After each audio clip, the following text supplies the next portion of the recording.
करोति या बिभर्ति या निहन्ति या जगत्त्रयं समन्ततो विभाति या न दृश्यते क्वचिच्च या ओंकार पंजर सुखीं उपनिषदुद्यान केलिकलकण्ठीं आगम विपिन मयूरीं आर्यामन्तर्विभावये गौरीं।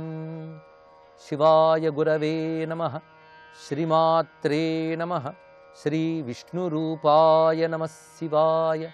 श्री उमायै नमः। గణపతి ముని ఉమా సహస్రంలో ఇంతవరకు పరిశీలించిన అంశాలు బట్టి ఇది ఒక సమగ్ర శాస్త్రం అని తెలుస్తున్నది.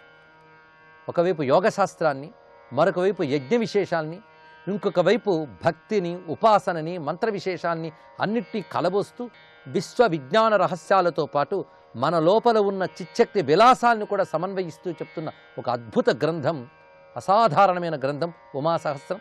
తల్లి దయవల్ల చెప్పుకుంటున్నటువంటి ఈ విషయాల్లో సారభూతంగా ఇక్కడ వివరించిన ఈ స్తబకంలోని అంశం, ఓ తల్లి, నువ్వు ప్రపంచమంతా వ్యాపించినప్పుడు ప్రాణశక్తి అనిపించుకుంటున్నావు.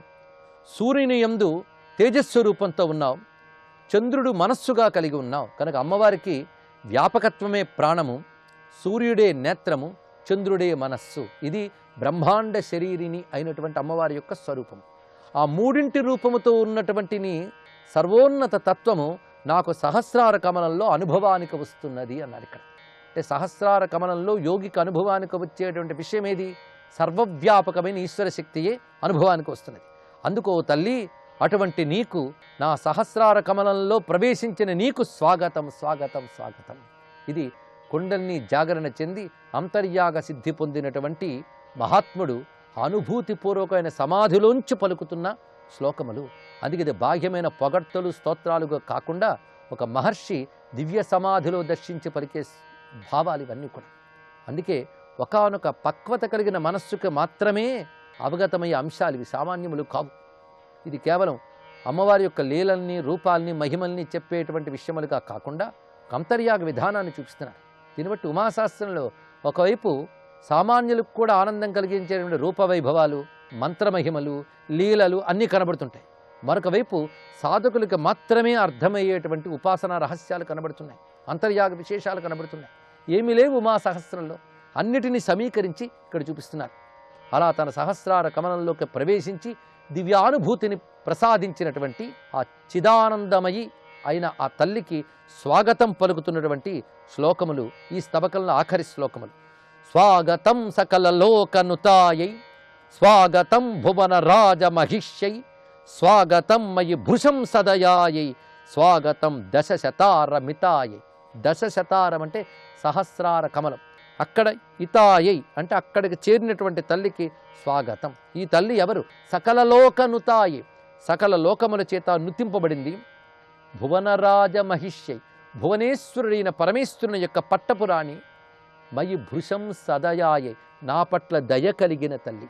ఎంత దయ లేకపోతే తనంత తానుగా నా సహస్రార కమలంలోకి ప్రవేశించింది. అటువంటి తల్లికి స్వాగతం పలుకుతున్నాను అన్నారు.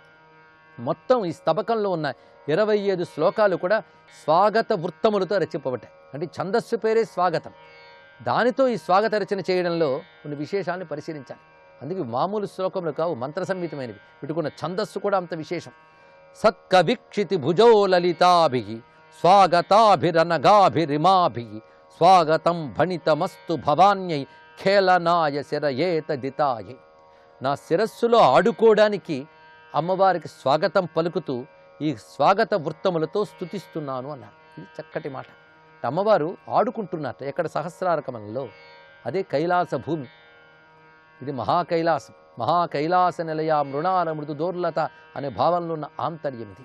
మొత్తానికి ఇప్పుడు చెప్పిన దాని సారాంశాన్ని మనం పరిశీలిస్తే, ఎవరిని మనం ఉమాదేవిని నమస్కరిస్తున్నామో ఆ తల్లి రమ్యమైన దివ్యమంగళ విగ్రహం ధరించి మనల్ని కాపాడుతున్న తల్లి మాత్రమే కాదు, ఆ తల్లి యోగులకు పరమసిద్ధి అవస్థలో సమాధి స్థితిలో అనుభవానికి వచ్చేటువంటి సచ్చిదానంద రూపిణి. ఆ తల్లి విశ్వమంతా ప్రాణశక్తిగా, సూర్య చంద్రమండలాది శక్తులుగా వ్యాపించినటువంటి శక్తి అనే భావనతో అమ్మవారిని ఆరాధించాలి. అది యోగులు సిద్ధావస్థలో పొందినటువంటి బ్రహ్మానందమే మా అమ్మ ఉమాదేవి. ఆ తల్లి విశ్వవ్యాపకమై నడిపిస్తున్న ప్రాణశక్తి, సూర్య చంద్రాగ్న ఆది సమస్త శక్తి స్వరూపుడైన భావనతో తల్లిని ఆరాధించాలి. ఇలా ఆరాధించడం ఆరాధన. అంతేగాని ఏదో పూజలు పునస్కారాలు చేస్తూ ఉంటే అది పైనే, అవి కూడదని కాదు. ఇలాంటి భావనతో చెయ్యాలి. ఆ పూజల నుంచి భావనలోకి ఎదగాలి. అలాంటి విషయాన్ని, ఉమా తత్వాన్ని ఈ స్తబకంలో తెలుసుకుంటూ తర్వాతి స్తబకంలోకి ప్రవేశిస్తున్నాం. ఇక్కడ వరుసగా కొన్ని శ్లోకములు నిత్యపారాయణ చేసుకోదగ్గవి. ఇది మనకు బలాన్ని ప్రసాదించమని వేడుకుంటున్న శ్లోకములు. అందులో అమ్మవారిని ప్రార్థించేటప్పుడు బలప్రదాయకమైనటువంటి కొన్ని శబ్దాలు పెట్టారు. ఇందులో ఆ స్వరూపాన్ని చెప్పారు. అందుకు నా శరీరానికి, నా మనస్సుకి అమ్మ బలం ఇవ్వాలి. ఎందుకంటే నిజమైన బలం మనోబలమే. ఆ మనోబలంతో పాటు శరీర బలం ఉండాలి. ఈ రెండూ ఉన్నప్పుడే ఏదైనా సాధించగలం. అసలు బలం దేనికి? ఇది పెద్ద ప్రశ్న. బలం దేనికంటే మరింత తినడానికి, మరింత బతకడానికి మాత్రమే కాదు. బలం సాధన కోసమే బలం. సాధన దేనికోసం? పరతత్వాన్ని సిద్ధింపజేసుకోవడం కోసం. అందుకే జీవితం దేనికుందయ్యా? పరతత్వాన్ని సిద్ధింపజేసుకోవాలి. దానికి మనకి సాధన పరికరం శరీరం. అందుకే శరీరమాజ్యం ఖలు ధర్మ సాధన. అలాంటి శరీరానికి బలం ఉంటే సాధన సాగుతుంది. అందుకే బలం ఇమ్మని అమ్మని అడగాలి. బలమే ఆవిడ రూపం. ఏ బలంతో ప్రపంచాన్ని నడుపుతోందో ఆ బలం అమ్మ యొక్క స్వరూపం. ఆ బలము నాకు ప్రసాదించమ్మా అంటున్నారు ఈ స్తబకంలో మొదటి కొన్ని శ్లోకములు. మహో విగత మోహం మహేశ మహిళాయా స్మితం వితనుతాన్మే గృహేషు మహమగ్ర్యం. అమ్మవారి యొక్క దివ్యమైనటువంటి మందహాసము నేనున్న స్థలముల్లో ఉత్సవాన్ని కలిగించుగాక. ఇది చాలా అద్భుతమైన మాట. మే గృహేషు మహమగ్ర్యం. మే గృహేషు అంటే మా ఇళ్లల్లో ఉత్సవాల్ని విస్తరింపజేయాలి. ఇంతకంటే ఏముండాలి? మేము ఉన్న చోట్లంటే ఇళ్ళు, మేము ఎక్కడుంటే అక్కడ ఉత్సవాలు కలగాలి. ఉత్సవం అంటే వేడుకలు, ఆనందాలు. అది ప్రతివాడు కోరుకునేది అదే. మన ఇల్లు ఎప్పుడు ఉత్సవంగా ఆనందంగా ఉండాలి. ఆనందాలు కలిగించే శక్తి అమ్మవారి నవ్వుకున్నది కనుక గృహాలలో ఆనందాన్ని కలిగింపజేయాలి అమ్మవారి నవ్వు అని భావిస్తున్నారు. గృహము అంటే తన యొక్క అడ్రస్ మాత్రమే కాదు, తాను ఎక్కడుంటే ఆ చోటు. అది భావన ఇక్కడ. తన తేజస్సు చేత అజ్ఞానాన్ని నశింపజేసే అమ్మవారి చిరునవ్వు నేనుండే చోట్లలో ప్రశస్తమైన ఉత్సవాలని వ్యాపింపజేయుగాక అని నమస్కరిస్తూ ఇప్పుడు బలాన్ని అడుగుతున్నారు. ఇయద్బహుళ గోలం జగల్లఘుదధాన పితామహముఖైరప్యఖండిత విధాన. ఇక్కడి నుంచి బలం అంటే ఏంటో వివరిస్తున్నారు.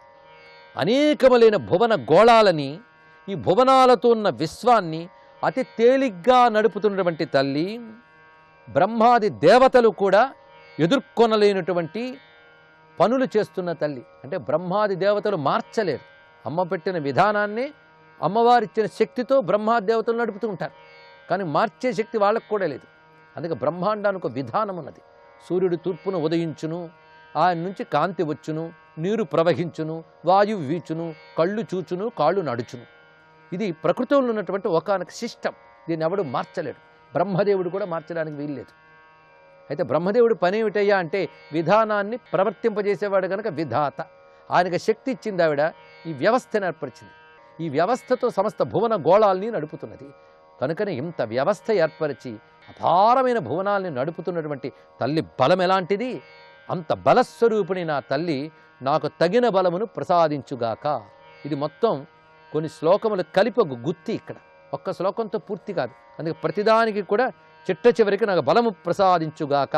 ఉమాబలమలం నస్తనోత్వతుల నామ అని 5వ శ్లోకంలో చివరి పాదంతో అన్ని శ్లోకములకు సమన్వయం.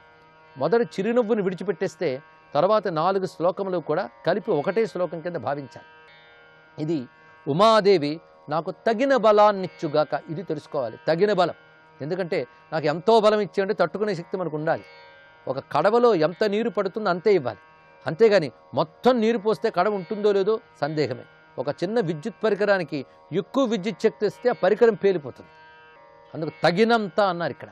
తగినంత అంటే నా సాధనకు తగినంత, సిద్ధి పొందడానికి కావడానికి ఎంత కావాలో అంత. అలాంటి బలాన్ని అమ్మ ప్రసాదించాలి అని భావిద్దాం. మనోబలం, శారీరక బలం, బుద్ధి బలం అమ్మ ప్రసాదించుగాక. బలప్రదాయనే చిచ్చక్తి పరాశక్తి. ఆ పరాశక్తిని ఆశ్రయిస్తూ సర్వం శ్రీ ఉమా చరణారవిందార్పణం.